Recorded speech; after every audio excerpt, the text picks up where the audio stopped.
బంగారంతో కానీ వెండితో కానీ లక్ష్మీదేవి ఉంగరాన్ని చేయించుకొని శుక్రవారం పొద్దున 6 గంటల నుంచి 7 గంటల మధ్యలో ధరించండి.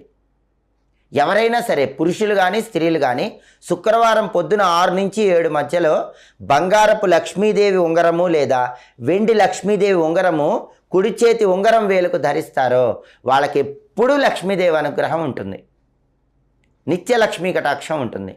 అలాగే లక్ష్మీదేవికి ప్రీతిపాత్రమైన ద్రవ్యాలు కొన్ని ఉన్నాయి. కస్తూరి, పునుగు, జవ్వాది, అగరు, కర్పూరము, శ్రీగంధము, పన్నీరు, అత్తరు ఇవి లక్ష్మీదేవికి చాలా ఇష్టం. ఈ ద్రవ్యాలు శుక్రవారం లక్ష్మీదేవికి సమర్పిస్తూ ఉండండి. నిత్య లక్ష్మీ కటాక్షాన్ని సిద్ధింపజేసుకోవచ్చు. అలాగే ఎవరైతే శుక్రవారం పూట క్రమం తప్పకుండా ఆవు పాలు, ఆవు నెయ్యి, బియ్య